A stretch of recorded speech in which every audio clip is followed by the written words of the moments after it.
I'll give you the cue, don't worry.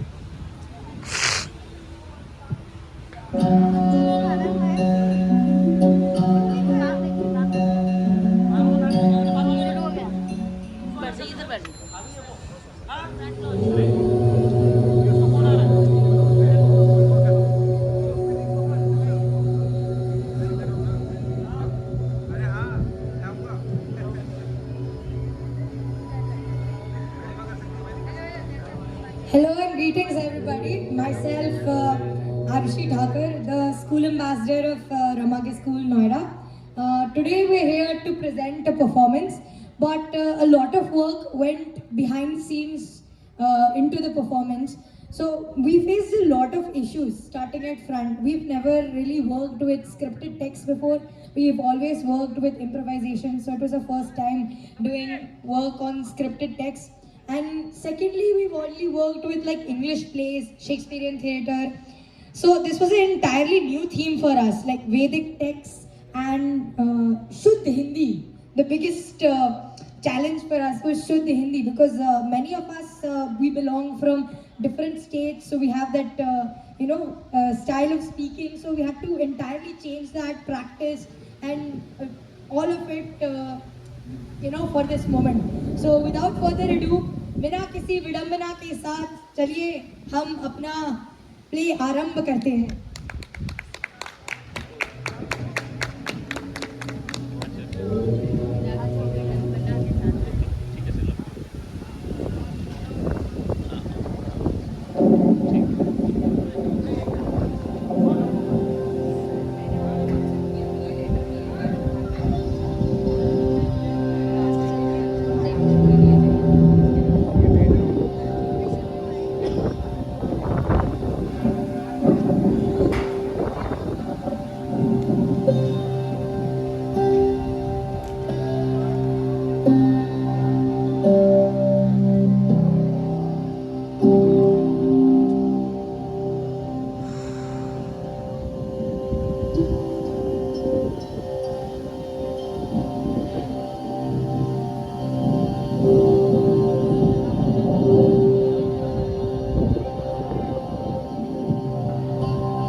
श्रीवक्रतुण्डमहाकाय कोटिसूर्यसमप्रभा निर्विघ्नं कुरु मे देव शुभकार्येषु सर्वदा श्रीवक्रतुण्डमहाकाय कोटिसूर्यसमप्रभा निर्विघ्नं कुरु मे देव शुभकार्येषु सर्वदा श्रीवक्रतुण्डमहाकाय कोटिसूर्यसमप्रभा निर्विघ्नं कुरु मे देव शुभकार्येषु सर्वदा श्रीवक्रतुण्डमहाकाय कोटिसूर्यसमप्रभा निर्विघ्नं कुरु मे देव शुभकार्येषु सर्वदा.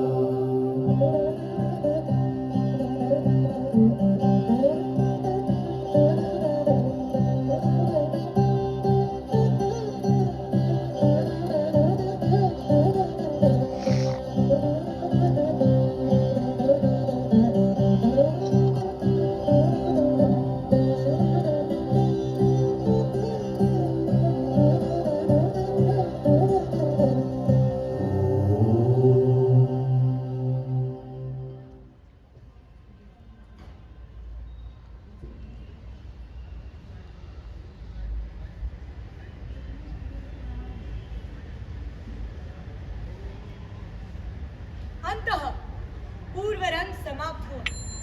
चलो अब जो कुछ भी सीखा है उसका अभ्यास करो. हाँ, याद रहे यह नवीन प्रयोग है, इसमें तनिक भी चूक नहीं होनी चाहिए.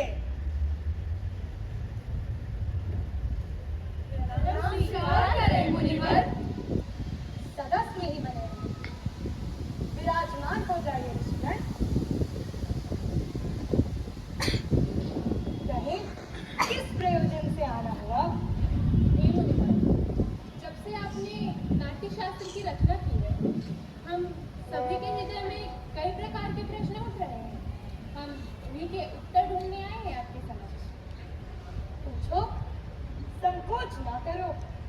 गुरुदेव, नाट्य शास्त्र की उत्पत्ति कैसे हुई? इसका उद्देश्य क्या है? आपने बहुत अच्छा प्रश्न पूछा। यह प्रश्न केवल नाटक को नहीं बल्कि जीवन के सार को समझने का माध्यम है। जब त्रेता युग में मनुष्य काम और लोभ से वशीभूत होकर अधर्म और संघर्ष की ओर बढ़ रहे थे, तब इंद्र ने ब्रह्मा जी से प्रार्थना की कि कोई ऐसा माध्यम हो जिसमें देखना और सुनना दोनों हो, जिसकी मदद से मनुष्य को पुनः धर्म, अर्थ और मोक्ष के मार्ग पर लाया जा सके। लेकिन गुरुदेव, वेद तो ज्ञान का भंडार है। उनमें समस्त संसार का रहस्य छिपा है और इस कार्य के उद्देश्य की उत्पत्ति के लिए वेद पर्याप्त थे।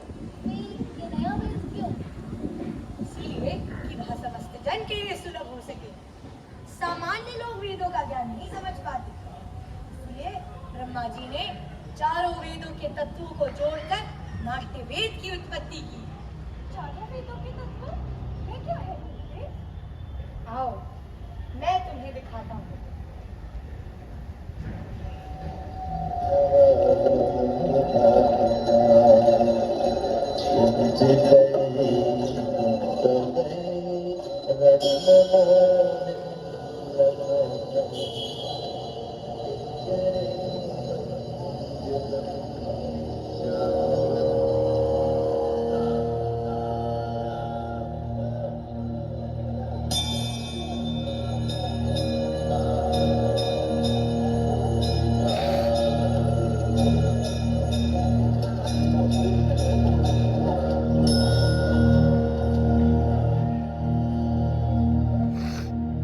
यह पाठ जो आपने सुना है, इसे ऋग्वेद से लिया गया।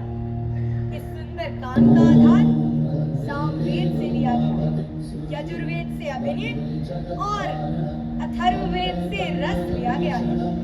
इन्हीं चारों वेदों के अंगों को जोड़कर नाट्य शास्त्र की रचना हुई। गुरुदेव, तो क्या नाटक केवल देवताओं के लिए बनाया गया है? नहीं नहीं, यही प्रश्न दानवों ने भी ब्रह्मा जी के समक्ष रखा था। तब ब्रह्मा जी ने कहा, नाट्य शास्त्र तो सभी के लिए है। क्या मनुष्य देवताओं और दानवों के शुभ अशुभ कार्यों को दिखलाने वाला होता है? मनुष्य को थकावट से, शोक से, पीड़ा से मुक्ति दिलाने वाला नाटक तो होता है। नाटक शास्त्रों, शिल्पों, कार्यों, रसों, भावों का एक सुंदर समावेश ही तो है। ऐसा कोई ज्ञान नहीं, ऐसा कोई कार्य नहीं जो नाटक में ना देखा जाए। अद्भुत गुरुदेव, अद्भुत। समस्त सृष्टि का समावेश, लौकिक और अलौकिक भी, बहुधर्मी, समस्त परिजनों के भावों की प्रतिनिधि कला। हाँ ऋषिगण, नाटक को सभी कलाओं का उद्गम कह सकते हैं, या कह सकते हैं सभी कलाओं का एक सुंदर संगम। पर नाट्य कला तो अद्भुत कला है। ये उतनी ही जरूरी है जीवन खाने के लिए सांस लेना। फिर ये हमारा समाज सुनती कविता से क्यों रहेगा? कलाकार को अनावश्यक क्यों माना जाता है? आपने बहुत ही उत्तम प्रश्न पूछा। इस प्रश्न पर अवश्य विचार करना चाहिए। कोई और इस प्रश्न का उत्तर देने का प्रयत्न करना चाहता है? अवश्य गुरुदेव, आपने जो पाठ मुझे पढ़ाया था वो मुझे स्मरण है। हम तो कलाकार हैं, नीति के नियंता नहीं। कला कर्म करना हमारा धर्म है। हमारे विषय में, हमारी कला के विषय में नीति नियंताओं को विचार करना होगा। प्रयोग के माध्यम और अवसर उपलब्ध कराने होंगे। नाटक केवल एक कला नहीं है, परंतु समस्त समाज का एक दर्पण है। इसके माध्यम से हम संपूर्ण मानव जाति को सत्य के मार्ग पर ले जा सकते हैं।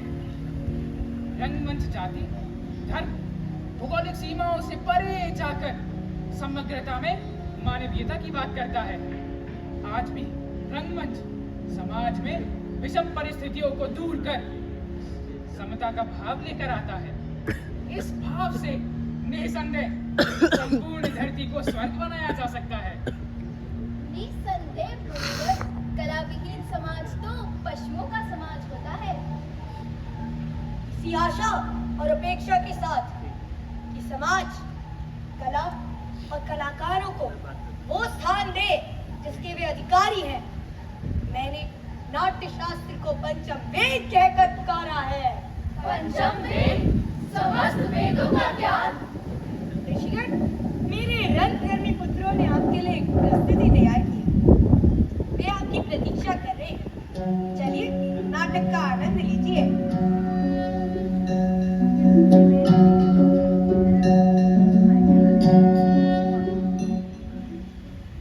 वृद्धि हो इस राष्ट्र की, आशा सभी की पूर्ण हो। सृष्टि में आनंद की, जग में सदा संपूर्ण हो। धरती सदा फूले फले, ऊपर विमल आकाश हो। सज्जन रहे निर्भय सदा,